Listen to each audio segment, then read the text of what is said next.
By offering my deepest condolences to my Lord Justice Mandukhail Sahab, and I'm sure both sides join in that.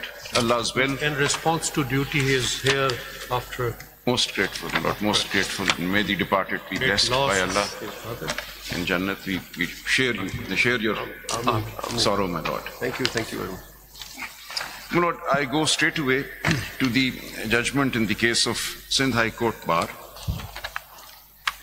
This is reported as PLD 2009, Supreme Court 789, which is the short order and the operative order, and then PLD 2009, Supreme Court 879.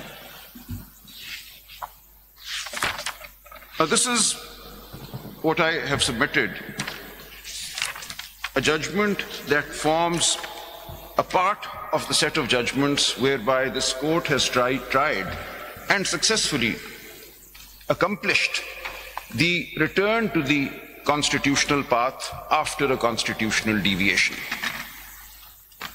So I've submitted that throughout our history there are judgments whereby this court has intervened to cleanse the system of the effects of an unconstitutional event or act. So this is a key judgment in that series of judgments. Now, my lords will recall, on the 3rd of November 2007, a so-called emergency was imposed. Thereafter, a series of presidential orders, PCOs were issued, whereby the appointment of judges, the tenure of judges, the longevity of ordinances, all of these matters were purportedly regulated, taken care of, as it were. And when this judgment finally comes, it holds that the event of the 3rd of November 2007 was a non-eth event. It was a constitutionally void event.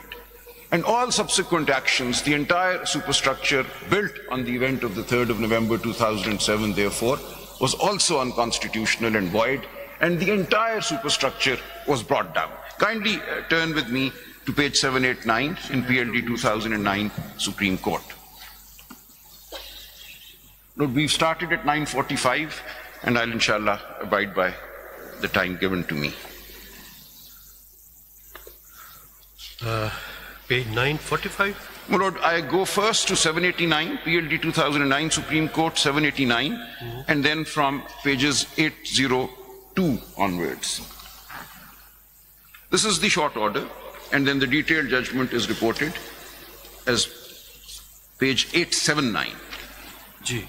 But kindly see at page 802, this is the operative part of the order. I won't read all of it. From above, the conclusions drawn are that the General Pervez Musharraf retired in the garb of emergency plus, and the provisional constitution order made amendments in the constitution by self-acquired powers which all are unconstitutional, unauthorized, without any legal basis, hence without any legal consequences.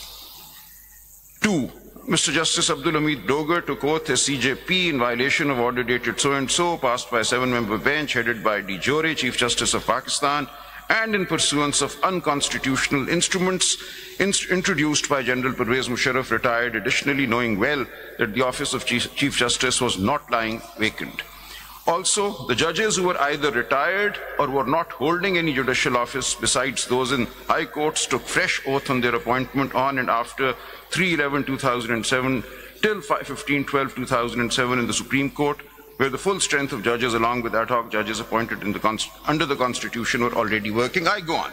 I won't read all of it. These 4 pages lay out the violations, pages 802, 803, all the violations of the Constitution which occurred. And then kindly see para 22 at page 804, spells out the consequences. It clearly says that the appointment of Justice Dogar as the purported Chief Justice was void ab initio, of no legal effect. All the judges thereafter appointed were wrongly appointed, and their appointment is of no legal effect. All the judges removed were wrongly removed, and therefore they stand restored. So the judgment takes care of the illegality, the void that was sought to be created, the deviation in the constitutional order of the 3rd of November, and then comes back to cleanse and then also fill up the void. Because kindly see, when we go to the detailed judgment, PLD 2009-879, the court recognizes that the extended time period given to the ordinances that were promulgated after the 3rd of November, they were given permanence. And that permanence was unconstitutional. The court says this could not have been done. But if the ordinances are then declared to have become ineffective after 120 days, then a void ensues. Because those ordinances have in effect or in fact taken effect. So the court then gives a timeline. The court then says that these ordinances should be placed before Parliament, for Parliament to either validate them or not validate them with retrospective effect or whatever Parliament will want to do with these ordinances. So a complete timeline is then given. Kindly see, if we go in the detailed judgment, PLD 2009, Supreme Court, page 789, I go to page 1188.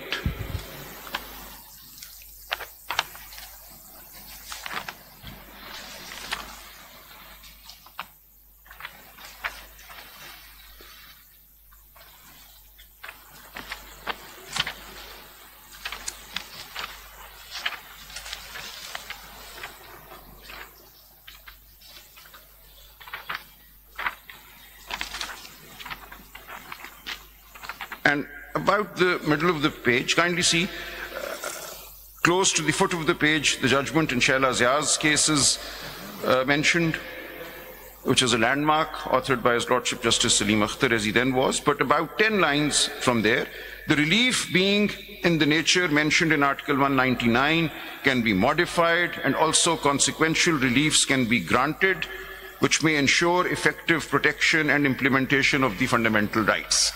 Am I lords, my lady with me? Ji. Ji. So they say we can now, given that all these violations have occurred, we have to bring the system back to the constitutional path. Therefore, we can modify whatever relief is to be granted. We are not bound by what the petition is seeking. We will grant the relief which is appropriate in the facts and circumstances of the case.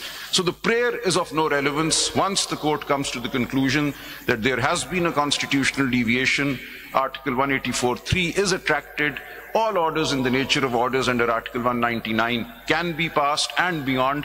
The court then proceeds to do so. I may also add, even I read the next sentence, Article 199 can be modified and also consequential reliefs can be granted which may ensure effective protection and implementation of the fundamental rights. Even disputed questions of fact which do not require voluminous evidence can be looked into where fundamental right has been breached. However, in case where intricate disputed questions of facts involving voluminous evidence are involved, the court will desist from entering into such controversies.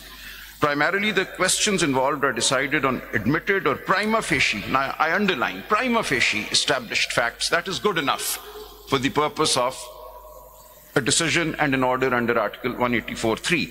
Prima facie established facts which can be determined by filing affidavits. Evidence in support of allegations can be taken orally in very exceptional cases where the breach is of a very serious nature affecting large section of the country and is of great general importance.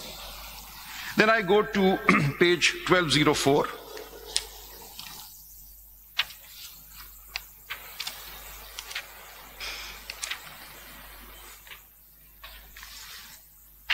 Here we have in front of us paragraph 186, and I read, Proclamation of Emergency and PCO number 1 of 2007 having been declared unconstitutional and void ab initio, and the validity purportedly conferred on all such ordinances by means of Article 270 AAA and by the judgment in Tikka Iqbal Muhammad Khan's case also having been shorn, such ordinances would cease to be permanent laws, with the result that the life of such ordinances would be limited to the period specified in Articles 89 and 128 of the Constitution, was 4 months and 3 months respectively from the date of their promulgation. Then they go on. They say, but the fact is that de facto they've taken effect. People have ordered their lives in accordance with these ordinances, even though this longevity given to them, this permanence given to them, was unconstitutional. Therefore, in paragraph 188, kindly see, they give certain timelines. In the light of the above, the question of validation of such ordinances would be required to be decided by the Parliament or the concerned provincial assemblies. However, the period of 4 months and 3 months mentioned respectively in Articles 89 and 128 of